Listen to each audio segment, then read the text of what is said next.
D'après Peter Thiel, le fondateur de PayPal, qui a notamment investi dans Facebook, LinkedIn ou encore SpaceX, la concurrence est nocive à la création de valeur.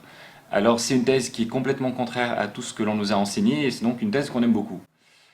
Dans un état de concurrence parfaite, les entreprises t'en viennent inéluctablement à se livrer une guerre des prix. Une guerre des prix qui va éroder leurs marges et les forcer à être complètement concentrés sur leur rentabilité présente.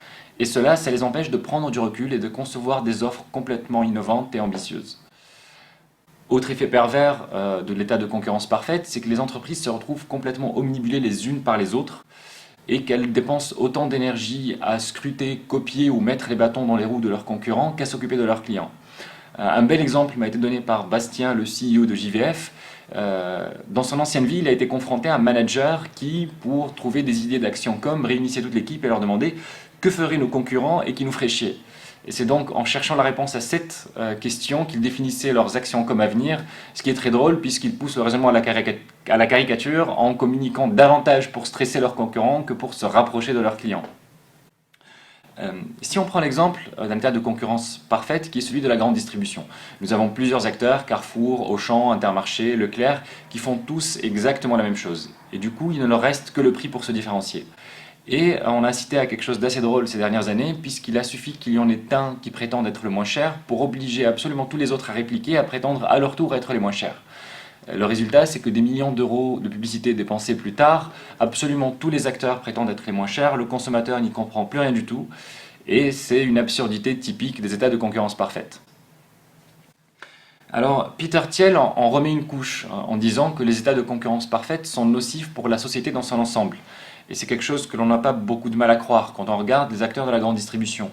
Ce sont des sociétés dans lesquelles on ne rêve pas de travailler, ce sont des sociétés qui ne sont pas équitables, des sociétés qui ne sont pas écologiques et des sociétés qui exercent une pression absolument écrasante sur leurs fournisseurs et étouffent l'économie. Alors, si la concurrence c'est le mal, est-ce que le monopole c'est le bien? Eh bien, cela dépend de la manière dont le monopole a été acquis. Si le monopole a été acquis dans un marché fermé ou corrompu, alors évidemment l'entreprise est assimilée à une rente et ce n'est absolument pas bénéfique.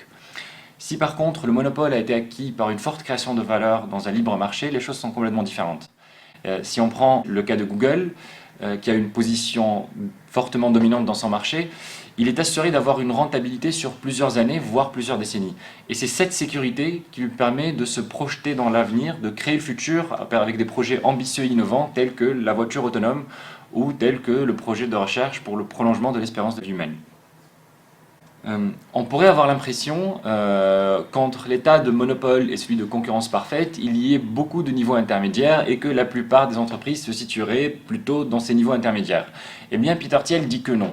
Il dit que c'est une illusion qui est entretenue d'une part par les entreprises qui sont dans un état de monopole et qui vont essayer de minimiser leur état de monopole pour se protéger juridiquement, et d'autre part par les entreprises qui se trouvent dans une situation de concurrence parfaite et qui vont essayer de minimiser leur état de concurrence pour rassurer sur leur rentabilité.